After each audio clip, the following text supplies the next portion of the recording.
നമസ്കാരം. മലയാളി വാർത്തയിലേക്ക് സ്വാഗതം. വീണ്ടും ഒരു ചികിത്സാ പിഴവ്. ഒരു യുവതിക്ക് ജീവൻ നഷ്ടപ്പെട്ടിരിക്കുന്നു. വയറുവേദനയെ തുടർന്ന് സ്വകാര്യ ആശുപത്രിയിൽ ചികിത്സ തേടിയിട്ടുള്ള യുവതിയാണ് ശസ്ത്രക്രിയയെ തുടർന്ന് മരണപ്പെട്ടിരിക്കുന്നത്. വെന്നൂർ കുറുന്തോട്ടം ചിത്രയിൽ വി ഹരികുമാറിന്റെ ഭാര്യ ആർ ദീപ എന്ന് പറയുന്ന 38 വയസ്സുകാരിക്കാണ് ദാരുണാന്ത്യം. ചികിത്സാ പിഴവാണ് എന്നാണ് ബന്ധുക്കൾ ഈ വിഷയത്തിൽ ആരോപിക്കുന്നത്. പരാതിയെ തുടർന്ന് അസ്വാഭാവിക മരണത്തിന് കേസെടുത്തിട്ടുണ്ട് എന്ന റിപ്പോർട്ടുകൾ പുറത്തുവരുന്നു. പോസ്റ്റ്മോർട്ടം റിപ്പോർട്ടിൽ ചികിത്സാ പിഴവ് കണ്ടെത്തിയാൽ ഡിവൈഎസ്പി അന്വേഷിക്കുമെന്നും അരുവിക്കര പോലീസ് ഈ വിഷയത്തിൽ അറിയിച്ചു. കഴിഞ്ഞ ദിവസം പുലർച്ചെയോടെയാണ് ദീപ മരണപ്പെട്ടത്. കഴിഞ്ഞ 10-ന് പുലർച്ചെയാണ് ദീപ കരകുളത്തെ സ്വകാര്യ ആശുപത്രിയിൽ ചികിത്സ തേടിയത്. കുത്തിവയ്പും മരുന്നും നൽകി ഇവരെ വിട്ടയക്കുകയായിരുന്നു. രോഗം വഷളായതിനെ തുടർന്ന് വൈകിട്ട് 4:30 വീണ്ടും ഇവരെ ആശുപത്രിയിലേക്ക് പ്രവേശിപ്പിക്കേണ്ടി വന്നു. പരിശോധനയ്ക്ക് ശേഷം ദീപയുടെ ഹൃദയം തകരാറിലായി എന്നാണ് ഡോക്ടർ മനസ്സിലാക്കിയത്. തുടർന്ന് അടിയന്തര ശസ്ത്രക്രിയയ്ക്ക് വിധേയയാക്കേണ്ടി വരികയായിരുന്നു എന്ന് ബന്ധുക്കൾ വ്യക്തമാക്കുന്നു. പുലർച്ചെയോടെ യുവതി മരണപ്പെടുകയും ചെയ്തു. മൃതദേഹം ഇൻക്വസ്റ്റ് നടപടികൾ നടത്തിയിരിക്കുകയാണ്. സംസ്കാരം RDOയുടെ സാന്നിധ്യത്തിലായിരിക്കും എന്നുള്ള വിവരങ്ങൾ പുറത്തുവരുന്നു. അതേസമയത്ത് വയറിനുള്ളിലെ അണുബാധ ആന്തരിക അവയവങ്ങളെ ബാധിച്ചുവെന്നും ബന്ധുക്കളുടെ അനുമതിയോടെയാണ് ശസ്ത്രക്രിയ നടത്തിയതെന്നുമാണ് ഈ ഒരു ആരോപണം ഉയർന്നതോടുകൂടെ ആശുപത്രി അധികൃതർ നൽകുന്ന വിശദീകരണം. സ്കാൻ ചെയ്യണമെന്ന് നിർദ്ദേശിച്ചുവെങ്കിലും തയ്യാറായിരുന്നില്ല എന്നും വൈകിട്ട് വീണ്ടും എത്തിയപ്പോഴാണ് അവർ അവശനിലയിലായത് എന്നും ഡോക്ടർ വ്യക്തമാക്കുന്നു. ഇതേ തുടർന്നാണ് സ്കാൻ ചെയ്തതും അണുബാധ ഉണ്ട് എന്നത് വ്യക്തമാകുന്നതെന്നും ആശുപത്രി അധികൃതർ വ്യക്തമാക്കുന്നു. രാവിലെ 10-ന് തുടങ്ങിയിട്ടുള്ള ശസ്ത്രക്രിയ കഴിഞ്ഞ ദിവസം പുലർച്ചെ 3-ഓടെയാണ് അവസാനിച്ചത് എങ്കിലും അവരെ രക്ഷിക്കാനായില്ല എന്നുള്ള വിവരങ്ങളാണ് പുറത്തുവരുന്നത്. അതായത് ഏറ്റവും നിർണായകമായിട്ടുള്ള നിമിഷങ്ങൾ അല്ലെങ്കിൽ സ്വന്തം ജീവന് ഒരു ആപത്തുണ്ട് എന്ന് കാണുമ്പോൾ ആദ്യം മനുഷ്യർ ഓടിയെത്തുന്ന സ്ഥലമാണ് ആശുപത്രി. ഡോക്ടർമാരെ പൂർണ്ണ വിശ്വാസത്തിലാണ് ഓരോ രോഗികളും ശസ്ത്രക്രിയ ഉൾപ്പെടെയുള്ള കാര്യങ്ങൾക്ക് അവരെ കരികിലേക്ക് എത്തുന്നത്. പക്ഷേ ഇവിടെ ഇപ്പോൾ പലപ്പോഴും ഇത്തരത്തിലുള്ള ചികിത്സാ പിഴവുകൾ ഉണ്ടാകുന്നതിന്റെ ഭാഗമായിട്ട് ഒരുപാട് ജീവനുകളാണ് നഷ്ടപ്പെട്ടുകൊണ്ടിരിക്കുന്നത്.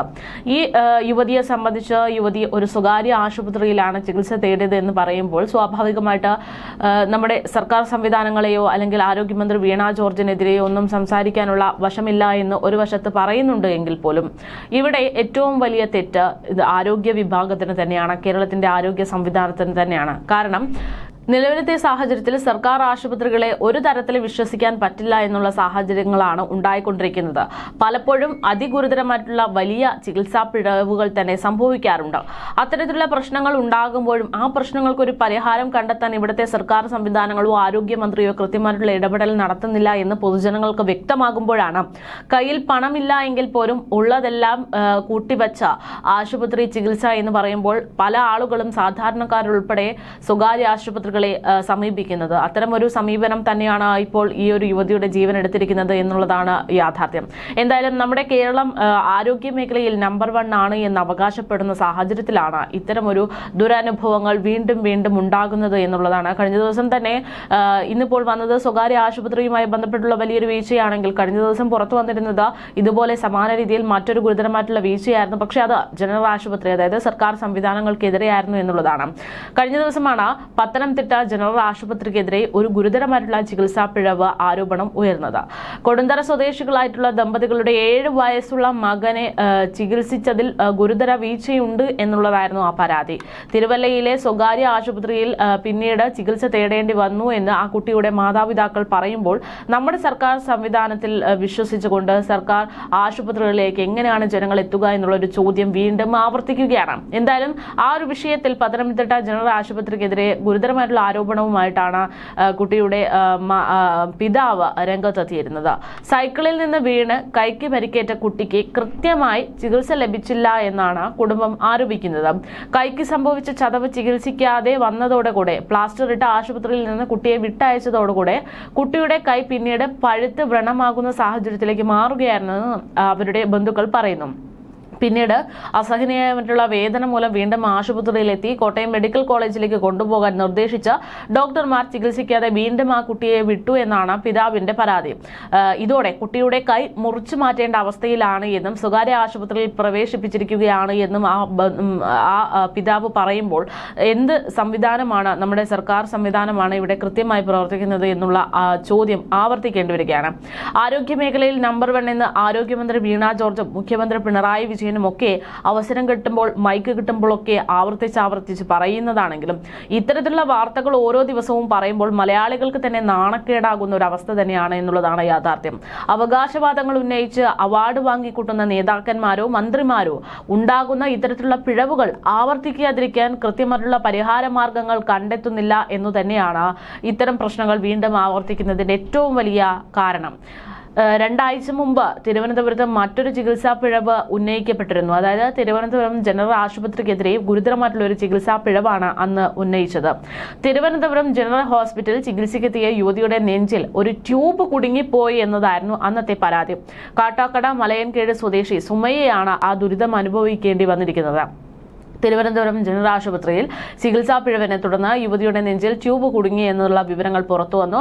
കാട്ടാക്കട മലയൻകീഴ് സ്വദേശി സുമയ്യ ഇതിന്റെ വിശദാംശങ്ങളൊക്കെ മലയാളി വാർത്തയോടും പ്രതികരിച്ചിരുന്നു. 2023 മാർച്ച് 22-നാണ് തിരുവനന്തപുരം ജനറൽ ആശുപത്രിയിൽ സുമയ്യ ചികിത്സ തേടുന്നത്. തൈറോയ്ഡ് ഗ്രന്ഥി എടുത്തു കളയുന്ന ശസ്ത്രക്രിയ നടത്താനായിരുന്നു ഡോക്ടർ രാജീവിനെ ഇവർ സമീപിച്ചത്. ആ ശസ്ത്രക്രിയയ്ക്ക് ശേഷം ഞരമ്പ് കിട്ടാതെ വന്നപ്പോൾ പിന്നീട് യുവതിക്ക് രക്തവും മരുന്നുകളും നൽകാൻ വേണ്ടി സെൻട്രൽ ലൈൻ ഇടേണ്ടി വന്നു. ഇതിന്റെ ഗൈഡ് വയറാണ് പിന്നീട് ശസ്ത്രക്രിയയ്ക്ക് ശേഷം റിമൂവ് ചെയ്യാതെ നെഞ്ചിൽ തന്നെ കുടുങ്ങിക്കിടക്കുന്ന ഒരവസ്ഥയിൽ നിൽക്കുന്നത്. ഇത് ശസ്ത്രക്രിയയ്ക്ക് ശേഷം ഇങ്ങനെ വർഷങ്ങളായിട്ട് നിൽക്കുന്നത് കൊണ്ട് തന്നെ അതിപ്പോൾ അവരുടെ ശരീരത്തിൽ ഒട്ടിപ്പിടിച്ച് കിടക്കുന്ന രീതിയിലാണ്. അതുകൊണ്ട് അത് റിമൂവ് ചെയ്യുക എന്നുള്ളത് വലിയ ബുദ്ധിമുട്ടുള്ള കാര്യമാണ്. പക്ഷേ ശരീരത്തിനുള്ളിൽ അതിൽ കിടക്കുന്നത് കൊണ്ട് തന്നെ സ്വാഭാവികമായിട്ടുള്ള നിരവധി ബുദ്ധിമുട്ടുകൾ ഈ യുവതി നേരിടേണ്ടി വരുന്നുണ്ട്. എന്തായാലും ഈ ഗുരുതരമായിട്ടുള്ള പിഴവിനെ തുടർന്ന് പിന്നീട് യുവതി ശ്രീചിത്ര ആശുപത്രിയിൽ അടക്കം ചികിത്സ തേടേണ്ടി വന്നു എന്നാണ് വിവരം. എക്സ്റേ പരിശോധനയിലാണ് ധമനികളോട് ഒട്ടിച്ചേർന്ന രീതിയിൽ ഈ ട്യൂബിനെ കണ്ടെത്തിയത്. ശസ്ത്രക്രിയ നടത്തി ട്യൂബ് പുറത്തെടുക്കാനാകില്ല എന്ന് പിന്നീട് വിദഗ്ധർ പറഞ്ഞ് കൈയൊഴിയുമ്പോൾ ഇവിടെ എന്തു ചെയ്യണമെന്നറിയാതെ സ്വന്തം ജീവനിൽ ഭയന്ന് ജീവിക്കേണ്ടി വരുന്ന യുവതിയുടെ അവസ്ഥ കാണുമ്പോൾ എന്ത് തരത്തിലാണ് നമ്മുടെ ആരോഗ്യ മേഖല നമ്പർ 1 ആണ് എന്ന് പറയുന്നത് എന്നുള്ളതാണ് ഏറ്റവും വലിയ ചോദ്യം. എന്തായാലും സ്വകാര്യ ആശുപത്രിയിലും സർക്കാർ ആശുപത്രിയിലും ഒരു തരത്തിലും വിശ്വസിച്ച് പോകാൻ പറ്റാത്തൊരു സാഹചര്യത്തിലേക്കാണ് കേരളത്തിലെ ആരോഗ്യ മേഖല പോയിക്കൊണ്ടിരിക്കുന്നത് എന്നുള്ളതാണ് ഇത്തരം വാർത്തകളൊക്കെ പുറത്തു വരുമ്പോൾ വ്യക്തമാകുന്നത്. ആരോഗ്യമന്ത്രി വീണ ജോർജ് ഇതിനൊക്കെ ഉത്തരം പറയേണ്ടതുണ്ട്. കാരണം അത്രമാത്രം വിശ്വാസയോഗ്യമാണ് നമ്മുടെ സംവിധാനങ്ങൾ എന്ന് പറയുമ്പോഴും ആ ജനങ്ങൾക്ക് അത് കൃത്യമായി എന്ത് തരത്തിൽ മനസ്സിലാക്കി കൊടുക്കണം, അല്ലെങ്കിൽ ജനങ്ങൾക്ക് ആ വാഗ്ദാനങ്ങൾ ഏത് തരത്തിലാണ് പ്രാബല്യത്തിൽ നൽകുന്നത് എന്നുള്ളൊരു ചോദ്യമുണ്ട്. അതിനുത്തരം പറയേണ്ടത് കേരളത്തിന്റെ ആരോഗ്യമന്ത്രിയും കേരളത്തിന്റെ ഭരണ സംവിധാനങ്ങളും തന്നെയാണ്.